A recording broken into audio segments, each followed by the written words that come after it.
दोस्तों, क्या आपके रिलेशनशिप में भी काफ़ी ज़्यादा झगड़े होते रहते हैं, जिसकी वजह से आप इतने परेशान हो चुके हैं, इतने फ्रस्ट्रेट हो चुके हैं कि आपको मन ही नहीं करता है रिलेशनशिप में रहने का। और पहले आपकी जब कोई गर्लफ्रेंड नहीं थी तब आप परेशान थे कि आपको गर्लफ्रेंड बनाना है, पर जब आपकी गर्लफ्रेंड बन चुकी है तो आप इतना ज़्यादा आपका झगड़ा होता है कि आप एकदम से तंग आ चुके हैं उस रिलेशनशिप से। तो दोस्तों, मैं आपको एक ऐसा तरीका बताऊंगा कि आपके रिलेशनशिप में कभी झगड़ा होगा ही नहीं, और जब कभी झगड़ा नहीं होगा तो ब्रेकअप होने के चांस तो ना के बराबर है ना। इस तरीके को समझाने से पहले मैं आपको एक एग्जांपल देना चाहूँगा, जिसे जानने के बाद आप इस तरीके को अपने लाइफ में काफ़ी ज़्यादा आराम से अप्लाई कर सकते हैं, और उसके बाद आपका रिलेशनशिप भी ब्रेकअप प्रूफ हो जाएगा। मान लीजिए कि आपकी एक गर्लफ्रेंड है और आप अपनी गर्लफ्रेंड को लेकर के काफ़ी ज़्यादा पॉजेसिव हैं और उस पर बार बार शक करते रहते हैं। किसी का भी उसके पास कॉल आता है तो आपको लगता है कहीं वो किसी और के पास सब तो बात नहीं कर रही, कहीं वो मुझसे दूर तो नहीं हो जाएगी। इस डर की वजह से आप उससे बार बार कहते हैं कि यार तू किससे बात कर रही थी, अपनी कॉल रिकॉर्डिंग दे, अपना इंस्टाग्राम चेक करा। ऐसे ऐसे करके आप काफ़ी ज़्यादा क्वेश्चंस पूछने लगते हैं, क्योंकि एक टाइम पे ऐसा होता है कि अगर आपको दिमाग में शक का कीड़ा बैठ जाएगा ना, तो आप हद से ज़्यादा पॉजेसिव हो जाते हैं, जिसके बाद लड़की आपके साथ खुद रिलेशनशिप में नहीं रहना चाहती। इस केस में वो आपसे ब्रेकअप करके चली जाएगी। आपका डर ही आपका ब्रेकअप का कारण बनेगा। इसलिए मैं आपको सबसे पहले टिप दूंगा कि आप पॉजेसिवनेस थोड़ी कम कर दीजिए। अगर आप पॉजेसिव हैं तो उसके सामने दिखाइए नहीं। दोस्तों, इसको भी हम एक एग्जांपल से समझते हैं। मान लेते हैं कि आपकी गर्लफ्रेंड का कॉल एक बार रात में बिजी आया, तो आपके दिमाग में शक का कीड़ा बैठ गया। अब उसके बाद उसका कॉल कभी भी बिजी आएगा तो आपको लगेगा किसी से बात कर रही है, हो सकता है वो आपका कॉम्पिटिटर ना हो। इस तरह सोच करके आप बार बार उस पर शक करने लगते हैं, उससे पूछने लगते हैं कॉल पे कौन था, अपनी कॉल लॉग्स की स्क्रीनशॉट दे। ऐसे ऐसे आप सवाल पूछने लगेंगे, जिसकी वजह से वो काफ़ी ज़्यादा फ्रस्ट्रेट हो जाएगी और उसके बाद वो आपको छोड़ के चली जाएगी। दोस्तों, आप सोच रहे होंगे कि मैं आपको प्रॉब्लम क्यों बता रहा हूँ और सोल्यूशन क्यों नहीं बता रहा। दोस्तों, ऐसा मैं इसलिए कर रहा हूँ क्योंकि मेरा मोटिव है कि आप सबकी प्रॉब्लम से कनेक्ट कर जाना।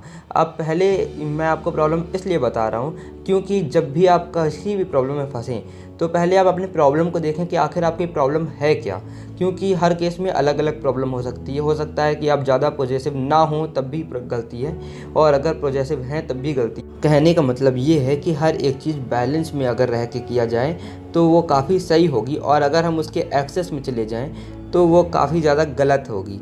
यहाँ आप नशे का एग्जांपल ले सकते हैं। जैसे कि कोई भी नशा कम करेंगे तो वो हमें अच्छा फील देता है, बट अगर हम उसे ज़्यादा करने लग जाएंगे तो वो बाद में चल के हमें, पहले तो अच्छा फील देगा, बाद में चल के हमें काफ़ी ज़्यादा गिल्ट फील होगा, जिससे हम डिप्रेशन में जाएंगे, और उसे हम ज़्यादा ही एक्सेस में करने लगेंगे तो वो हमारे लिए फ़िज़िकल टॉर्चर भी करेगा और हमें फ़िज़िकल हार्म भी पहुँचाएगा। दोस्तों, ऐसा रिलेशनशिप में भी होता है। अगर आप अपने पार्टनर पे कुछ ज़्यादा ही शक करने लग जाएंगे तो वो खुद ही आपको छोड़ के चली जाएगी, अंत में आप ही का नुकसान होगा। इसलिए मैं आपको कह रहा हूँ कि आपको कभी भी ज़्यादा पॉजेसिव नहीं होना है, और ना ही ऐसा दिखाना है कि आपको तो कोई परवाह ही नहीं है उसकी, वो जो भी कर रही है आपसे कोई लेना देना नहीं है, ऐसा भी नहीं दिखाना है। अगर आप ऐसा दिखाएंगे तो वो कहेगी यार तुझे मेरे ऊपर ध्यान नहीं है, किसी और पे मन लग रहा है क्या, मतलब ऐसे उसके तरफ सवाल आना शुरू हो जाएंगे, तो वो पॉजेसिव होगी। तो अगर आप बैलेंस में रह के करेंगे तो उसके तरफ से भी कोई प्रॉब्लम नहीं होगी, आपकी तरफ से भी कोई प्रॉब्लम नहीं होगी। तो दोस्तों, कहने का मतलब बस ये है, सबसे पहले आप अपनी प्रॉब्लम को समझिए। आपके केस में प्रॉब्लम कुछ और भी हो सकती है, और अपने प्रॉब्लम को डीपली एक्सप्लोर करिए। तो आप एक एक स्टेप को जब देखेंगे तो आपको समझ में आएगा कि हाँ, कहीं मैं कुछ ऐसा बोल देता हूँ या ऐसा कर देता हूँ जिसके बाद वो ऐसा रिएक्ट करती है। तो अगर मैं ऐसा ना करूं और ऐसा ना करके कुछ ऐसा कर दूं तो उसका रिएक्शन पूरी तरह बदल जाएगा। तो जब आप इस तरह सोचना शुरू करेंगे तो दुनिया की कोई भी ताकत आपके रिलेशनशिप को तोड़ नहीं सकती, और आपका ब्रेकअप कभी नहीं होगा। दोस्तों, जितनी भी बात अभी मैंने आपको बताई है, अगर मैं उसे एक लाइन में बोलूं तो सबसे पहले आप अपने नज़रिए को बदलिए और उसे एक प्रॉब्लम की नज़र से देखें, एक दूसरे के नज़र से नहीं देखें। इससे पहले वाली वीडियो में मैंने ये बोला था आपसे कि किसी भी प्रॉब्लम को एक दूसरे की नज़र से नहीं देखना चाहिए। मतलब कि अगर आप किसी अपने नज़र से या फिर दूसरे की नज़र से देखेंगे तो वहाँ पे एक कंट्रोवर्सी टाइप की क्रिएट होगी, बट अगर आप उसे एक प्रॉब्लम की नज़र से देखेंगे, एक तरह से थर्ड पर्सन बन जाइए कि आप सोचिए कि आपका रिलेशनशिप आप खुद सॉल्व करवाने के लिए थर्ड पर्सन बन के आए हैं, तो आप दोनों की तरफ से देखेंगे, और जब दोनों की तरफ से देखेंगे तो आपको समझ में आएगा कि हाँ यार, गलती शायद मेरी ही थी या गलती उसकी थी, तो यार क्या हुआ, बहुत बड़ी गलती नहीं थी। तो आप अगर इस तरह की अगर अपना थिंक प्रोसेस बना लेंगे तो आपके ब्रेकअप तो होगा नहीं, आपका ब्रेकअप एकदम से सिक्योर हो जाएगा, मतलब कि आपका रिलेशनशिप। सो आई होप दोस्तों आपको हमारी वीडियो समझ में आ गई होगी।